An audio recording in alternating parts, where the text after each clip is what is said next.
கிறிஸ்துவுக்குள் பிரியமானவர்களே, என் அன்பு சகோதர சகோதரிகளே, ஆண்டவர் நாமத்திற்கு சோத்திரம். தினம் ஒரு ஜப வழியாக பேசிக்கொண்டிருப்பது உங்கள் அன்பு சகோதரன் பிரபு. எப்படிங்க இருக்கீங்க? இன்றைய நாள் எப்படிங்க போச்சு? உங்களுக்கு மகிழ்ச்சியாக இருந்தீங்களா? எப்போவுமே சந்தோஷமா இருங்க. ஆம், என் அன்பு சகோதர சகோதரிகளே, ஆண்டவரே நீர் எங்களை ஆசிர்வதிக்க விட்டால் நாங்கள் எங்கே செல்வோம்? ஒரு கேள்வி இருக்கலாம். இன்னைக்கு நாங்கள் ஜெபிக்கிறோம், ஆண்டவரே எங்கள் ஜெப விண்ணப்பங்களை கீழே எங்களை ஆசீர்வதிக்கணும்னு சொல்லி காத்துட்ருக்கோம். நீங்கள் எங்களை ஆசீர்வதிக்கலன்னா நாங்கள் எங்கே போவோம்? இங்கே தான்ப்பா போவோம்னு சொல்லி கேள்வி கேட்குறோம்ல.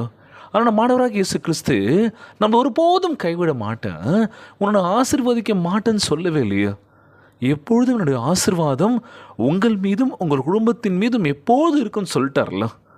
கலங்காதீங்க, சோர்ந்து போகாதீங்க, நிச்சயமாய் நம் வாழ்வை உயர்த்த போகின்றார். யாரையும் பார்க்காதீங்க.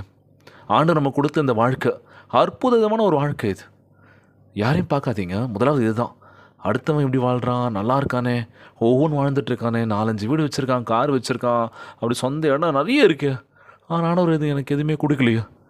வானா ஆண்டவராக இயேசு கிறிஸ்து நமக்கு ஒன்று கொடுத்துருக்காரு. என்ன அது அப்படின்னா, ஆரோக்கியமான உடல் நலத்தை கொடுத்துருக்கின்றார். நீ இந்த உலகத்தில் 100 வருஷம் வாழணும் அப்படின்னு சொல்லி ஆசீர்வதிச்சிருக்கின்றார். அது வேணுமா, இல்லை சொத்து சுகம் எல்லாமே வச்சுக்கிட்டு நான் நல்லா இருக்குன்னு நினைக்கணுமா? இன்றைக்கி எத்தனை பேர் வசதி வாய்ப்பு எல்லாமே இருந்து கூட நிம்மதியான உறக்கங்கள் இல்லை. அவங்கள போய் கேட்டு பாருங்க, நான் நிம்மதியாக தூங்க முடியல, நிம்மதியை தொலைச்சிட்டேன், எப்போ என்ன ஆகும்னு தெரியல, எப்போ எங்கிட்ட எல்லாம் பிடிங்கிட்டு போவாங்கன்னு தெரியல, யார் என்ன பண்ணுவான்னு தெரியல, எல்லாமே போயிடுச்சு, நிம்மதியில வாழ்க்கை வாழ்ந்துட்டுருக்காங்களா? நம்ம ஆண்டவராகிய இயேசு கிறிஸ்து நம்ம வாழ்க்கை கொஞ்சம் பாருங்களா. இருக்குது, சந்தோஷமாக வாழ்ந்துட்டுருக்கோம். இன்றைக்கி இவ்வளோ இருக்கா, இதை வச்சு என்ன பண்ணலாம், ஓகே இது பண்ணலாம். நாளைக்கு இல்லையா, ஓகே அதை வச்சு என்ன பண்ணலாம், யோசிக்கலாம். நிலைமை இப்படியே இருக்க போகிறது இல்லைல்ல. கண்டிப்பாக ஒரு நாள் இல்லை ஒரு நாள் நம்ம ஆண்டவராகிய இயேசு கிறிஸ்து நம்மளை உயர்த்த போகின்றார். நிறைய செல்வங்களை கொடுக்க போகின்றார். நிறைய தர போகிறாருங்க. கொஞ்சம் கொஞ்சமாக வாழ்க்கையில் நம்ம மேலே வர போகிறோம். ஒவ்வொரு ஸ்டெப்பாக நம்ம ஏற போகிறோம். முதல் அடி எடுத்து வச்சாச்சுல, அடுத்தடி ஈஸியாக எடுத்துடலாம். நம்ம முதல் அடி எடுத்து வைக்க தான் யோசிக்கிறோம், தயங்குறோம். வாழ்க்கையில் நம்ம எப்படி ரிஸ்க் எடுக்கிறது? எடுத்துட்டோம் அப்படின்னா திரும்பி நம்ம பின் வாங்கவே கூடாதுல்ல. இனி எத்தனை பேர் சொந்த காலில் நிற்கணும்னு நினைக்கிறோம்ல. ஆனால் யாருமே என்ன நினைக்கக்கூடாது, சொந்தக்காரங்க நம்பி நம்ம இருக்கக்கூடாதுல்ல. நான் என்னோடய சொந்த காலில் நிற்கணுமே தவிர சொந்தக்காரன் என்னை தூக்கி விடுவான்னு நினச்சி அந்த எண்ணத்தை தூக்கி போட்டுருங்க. அவங்கவுங்களுக்கு அவங்க வாழ்க்கை ரொம்ப முக்கியம்.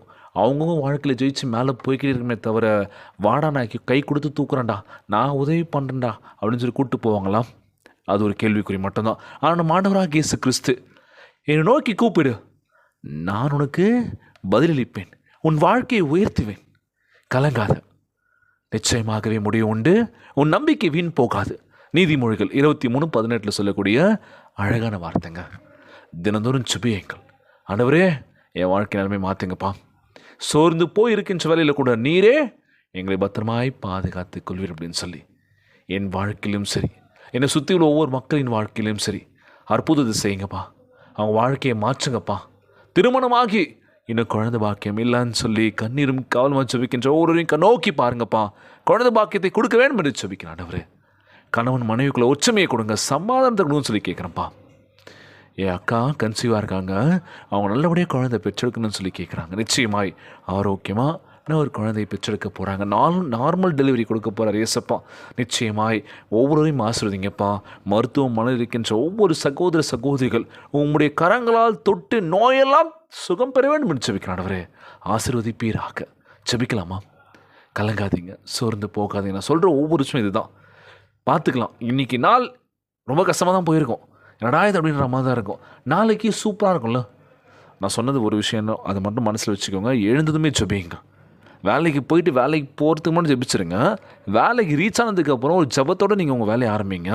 முடித்ததுக்கப்புறம் ஈவினிங் முடிச்சிருவீங்களா, முடிச்சதுக்கப்புறம் கிளம்ப போகிறீங்களா, அப்போ ஒரு ஜெபம். நான் இன்றைக்கி இந்த வேலை அப்படியே முடிச்சிட்டேன், கிளம்புறேன் அப்படின்னு சொல்லி ஒரு ஜெபம். கிளம்பி முடிச்சு வீட்டுக்கு போனதுமே ஒரு ஜெபம். ஏன்னா இந்த நாள் முழுதும் நம்ம ஆண்டவராகிய இயேசு கிறிஸ்து நம்மளை பத்திரமா பார்த்துட்டார்ல. ஜெபியுங்கள். சின்ன சின்ன ஜெபம், ஒரு 5 நிமிஷம் போதும். ஆண்டவரே என்னை பார்த்துக்கோங்கப்பா, என்னை பார்த்துக்கிறதுக்காக ரொம்ப நன்றி. எனக்கு ஏகப்பட்ட விபத்துக்கள், ஏகப்பட்ட பிரச்சனைகள் எல்லாமே நடந்துட்டு தான் இருக்குது, தவிர்க்க முடியல. நடக்கணும்னு இருக்குது, நடக்குது. ஆண்டவர் நீங்கள் பார்த்துக்கோங்க. எங்கள் கால்கள் இடறி விழாமல் நீங்கள் எங்கள் பத்திரமா பார்த்துக்கோங்க. போகும்போது வரும்போதும் சரி, ஒவ்வொரு செயலிலும் சரி எங்களை பத்திரமா பார்த்து கேட்கலாமா? அன்பானவர்களே, எவ்விதமே நீங்கள் இன்றைக்கு ஆசீர்வதிக்கப்படுவீர்கள். ஆண்டவரை பற்றிக்கொள்ளுங்கள். அவர் உங்களை மிகப்பெரிய உயரத்துக்கு கொண்டு செல்வார். இன்றைய நாள் ஜபத்திற்குள்ளாக பயணிப்போமா? எங்களை மிகவும் அதிகமாய் நேசிக்கின்ற அன்புள்ள ஆண்டவராகிய இயேசுவே, இன்றைய நாள் வாக்குறுதி வசனத்திற்காக நன்றி ராஜா. அன்புள்ள ஆண்டவரே, எங்கள் பலனாகவும் எங்கள் ஆசீர்வாதத்தின் கொம்பாகவும் இருக்கின்றபடியினால் உம்மை சோத்தரிக்கின்றனப்பா. நீரே என் வாழ்க்கையின் மகிமையாய் என் தலையை உயர்த்துகின்றோருமாய் இருக்கின்றனப்பா. உம்மை மட்டுமே பற்றிக்கொள்ள எங்களுக்கு உதவி செய்வீராக ராஜா. தயவாய் எங்கள் கூப்பிடுதலுக்கு செவி கொடுங்கப்பா. உம்முடைய ஆசீர்வாதம் எப்பொழுதும் எங்கள் மேல் இருக்க போவதற்காக நன்றி ஆண்டவரே. உம்முடைய பரிசுத்த ஆவியினால் எங்களை அபிஷேகித்தரல வேண்டும் என்று கேட்கிறோம்ப்பா. உம் தயவு எங்களை உயர்த்தட்டும் தகப்பனே. எங்கள் காத்திருந்தலின் காலத்தை களிப்பாக்க வேண்டும் என்று ஜெபிக்கிறோம்ப்பா. எங்கள் துயரத்திலிருந்து எங்களை மீட்டெடுக்க வேண்டும் என்று கேட்கிற ஆண்டவரே, உம்முடைய கீதங்கள் மற்றும் உம்முடைய ஜபங்கள் எங்கள் காதுகளுக்கு ஒலிக்க வேண்டும் என்று கேட்கிறோம்ப்பா. உம் வெளிச்சத்தை என் மீதும் எங்களை சுற்றி உள்ள மக்கள் மீதும் வீச பண்ணுவீராக. எங்கள் வாழ்க்கைக்கு ஒரு விளக்கை ஆயத்த பண்ண வேண்டும் என்று கேட்கிறோம்ப்பா. எங்கள் வாழ்க்கை உம் பரிசுத்தத்தினால் எப்பொழுதும் உம் நாமத்திற்கு மகிமை கொண்டு வரும் என்று சாட்சியாக அமைய வேண்டும் என்று கேட்கிறோம்ப்பா. எங்கள் வாழ்க்கையை உம்முடைய கரங்களில் ஒப்படைக்கின்றன ஆண்டவரே. எங்கள் எதிர்காலத்தை உம் அன்பின் கரங்களில் ஒப்படைக்கின்றனப்பா. எங்களை பத்திரமாய் பாதுகாத்து கொள்வீராக. இந்த ஜபத்தை கேட்டுக்கொண்டிருக்கின்ற அன்பு சகோதர சகோதரிகள், என் அன்பான உறவுகள் எல்லோரையும் பார்த்துக்கோங்கப்பா. யாருக்கு எந்த கஷ்டங்கள் துன்பங்களை கொடுத்துறாதீங்க ராஜா. நோய் நொடியினால் அவதிப்பட்டு கொண்டிருக்கின்ற ஒவ்வொரு சகோதர சகோதரிகளை உமது கரங்களால் தொட்டு அகற்றி போடுவீராக. உம்மால் கூடாதகளை ஒன்றும் இல்லை ஆண்டவரே. எல்லோரையும் பத்திரமா பார்த்துக்கோங்கப்பா. யாருக்கு எந்த கஷ்டங்கள் துன்பங்களை கொடுத்துறாதீங்கச்சா. ஒவ்வொரு குழந்தை செல்வங்களை ஆசிர்வதிங்க. உடல் தெம்பும் வலிமை தர வேண்டும் என்று கேட்குறேன்ப்பா. எல்லோரையும் பத்திரமா பார்த்துக்கோங்கப்பா. திருமணமான ஒவ்வொரு தம்பதியினரும் ஆசிர்வதிங்கப்பா. அவருடைய இல்லற வாழ்க்கை நல்லபடியாக அமைந்திட வேண்டும் என்று கேட்கிறாண்டவரே.